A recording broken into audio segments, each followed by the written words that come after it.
जय हिंद साथियों। तो आज हम पढ़ने वाले हैं जो येलो बुक की है। तो दूसरा टॉपिक सिंधु घाटी या सभ्यता। ठीक है, तो इसका रिवीजन करने वाले हैं। ठीक है, तो सिंधु घाटी सभ्यता का काल 25 ईसा पूर्व से 1750 ईसा पूर्व था। ठीक है, और हड़प्पा टीले का सर्वप्रथम उल्लेख 1826 ईस्वी में चार्ल्स मेसन द्वारा किया गया।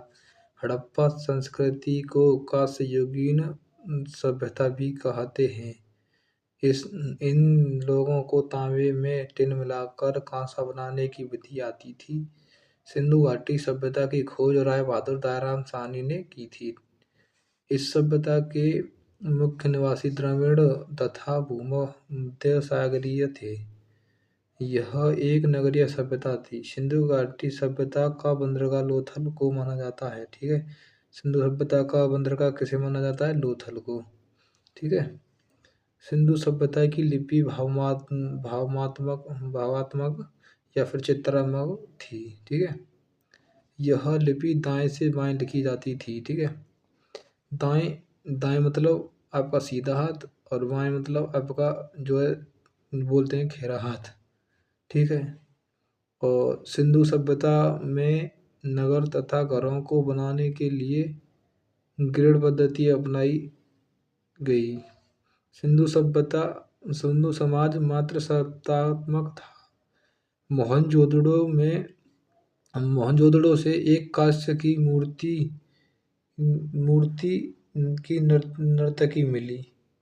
ये लोग मिठास के लिए शहद का प्रयोग करते थे। जो सिंधु सभ्यता के लोग थे वह मीठे के लिए शहद का प्रयोग करते थे। ठीक है, सेंधववासी दशमलव प्रणाली पर आधारित बांटों का प्रयोग करते थे। लोथल में मिट्टी से निर्मित घोड़े की प्रतिमा प्राप्त हुई है।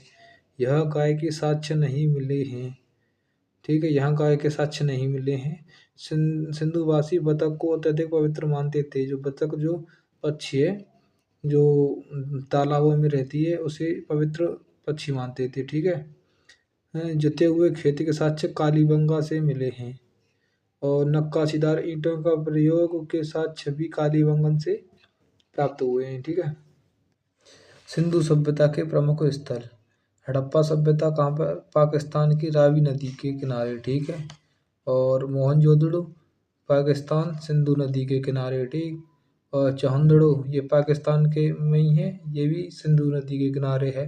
कालीबंगा ये राजस्थान में है, घग्गर नदी के किनारे।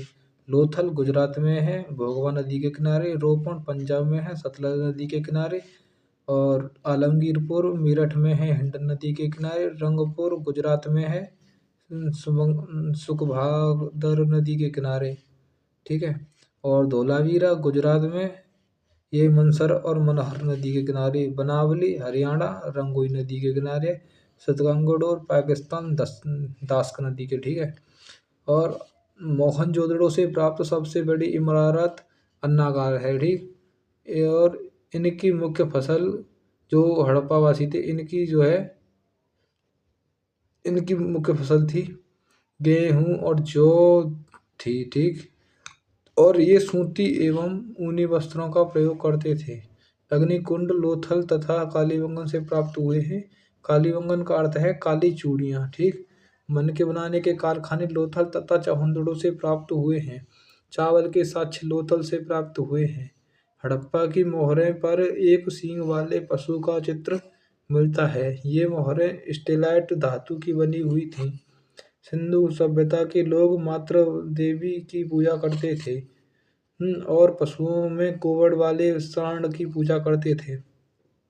ये लोग सूती तथा ऊनी वस्त्रों का प्रयोग करते थे तथा मनोरंजन के लिए ये लोग मछली पकड़ना, शिकार करना, पशु पक्षी को आपस में लड़ाना तथा पासा खेलने का प्रयोग करते थे।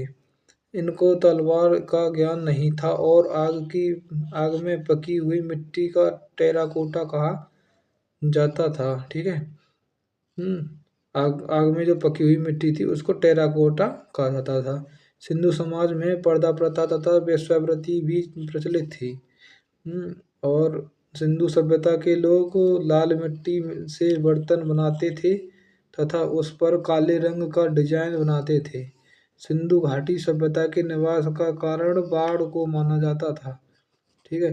तो आज के लिए ये इस क्लास में ये यहीं तक रखने देते हैं, क्योंकि छोटी छोटी क्लास में एक एक टॉपिक ऐसे ही क्लियर करते चलेंगे। ठीक है। तो एक ही वीडियो को 1 से 2 बार देखिए तो अच्छे से आपका मतलब कि समझ में आ जाएगा और पढ़िए। ठीक है।